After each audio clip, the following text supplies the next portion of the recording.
Marriage, a concept of two minds.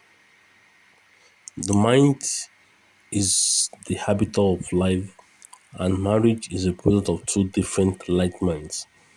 The mind is unignorable in man's quest in life, as its efficacy is immensely felt in the institution of marriage. From a perceived line of thoughts, why is marriage an institution and product of two like minds? The institution in question is that marriage is a continuous and life adventure of two minds. It's an unending process, as for better or for worse. It is being initiated by God for that reason.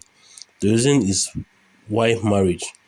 From a biblical injunction, God said in His word that the woman shall leave the parents and cleave to the man, and they shall become husband and wife.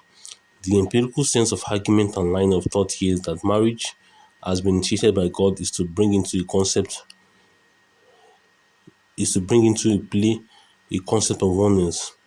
And when oneness comes into play, continuity of human race is inevitable. The reason for those different like minds coming together as one can be considered from a dichotomy of view. The dichotomy is a division into two parts, which are the God's reason for marriage and man's reason for marriage. The idea of a process is being initiated for a reason.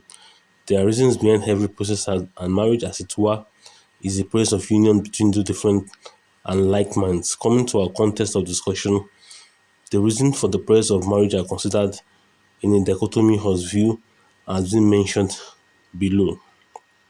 The God reason for marriage. God had initiated marriage for his own reason, for the continuity of the whole human race. If marriage were not, continuity becomes difficult. There has to be a marriage for the process of continuity to be effected. God initiated the man coming to the woman so they could produce the seed of their kind for the continuity of his race. And also, God wanted people who could worship him, for he loved to be worshipped and adored. He created man for the continuity of the human race who could worship him in love because he himself is love. And he created mankind out of love. Love becomes an inevitable factor in the creation of man and relationship with God. No wonder the Bible states that all commandment hangs on love. God had initiated the concept of love for the existence of humans, and the foundation of the world was built on love.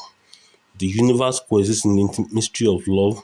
Love is a mystery, and the planetary bodies, which are the sun, the moon, the stars, and the planets and heart, work in harmony of love. If there was no love, then the chaotic state comes into sin. God never wanted chaos, as he wanted a ordered and peaceful existence of humanity and in the universe. Man's reason for marriage. The reason for man engaging in like minds of marriage are continuity of a seed, 1. Procreation, 2. Deeper intimacy of love, 3. Continuity of man's seed. One of the outcome of two different like minds coming together as one is for the continuity of a seed. And the continuity comes into play when there is a union or margin of the two different parties, which are the male and the female. From a biblical context, the first like mind in existence were Adam and Eve, and billions of people and families on the earth today had been a seed of merged union of the minds of Adam and Eve. So the concept of oneness brought forth the continuity of the seed of mankind. Procreation. Procreation is the sexual intercourse between two different sexes, which are the male and the female, to produce the baby of their kind. Procreation had been a mystery of productivity of the seed of mankind's race. If there were no procreation, continuity is impossible. But procreation being initiated by God is meant to be sex intercourse between the two different minds, that is, the husband and the wife, for the purpose of fun and production of baby. There are blessings attached to marital procreation. 1. Sexual fun. 2. Production of seed. When man comes into intimate and sexual contact with the woman, they attain a blissful state, and that state brings a sense of fulfillment and satisfaction to both couples involved. That is why procreation in its whole essence brings excitement to both couples. Also, procreation brings about the concept of multiplicity of mankind's race, and the babies are produced as an outcome of the procreation process. The process is meant to yield a result. Deeper intimacy of love. The concept of deep intimacy is never ignored in the reason for marriage. Apart from the reason of procreation and continuity of seed, the union brought forth oneness and deep intimacy, which is the vital essence of marriage. The longer the union, the deeper the intimacy of love. Thick love grows with longer intimacy in the union of the like minds. Coming back to our topic of discussion, from the explanatory concepts described above, marriage is the concept of two different minds. the mind in question a function of the man and the woman coming together as one couple. There has to be a synchronicity in the mind of both for marriage to be possible. One mind is in deep love with the other mind, and there becomes a margin of soul to become one soul.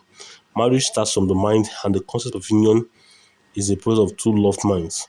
Both minds have to be attuned to a deeper intimacy of love to be possible, and love is attraction. One mind becomes attracted to the other mind, and they both merge souls as one. The mind is the most considerable factor in the quest for union in marriage, and love becomes inevitable once soul merged by force of attraction into oneness. God bless you. Stay tuned for more episodes.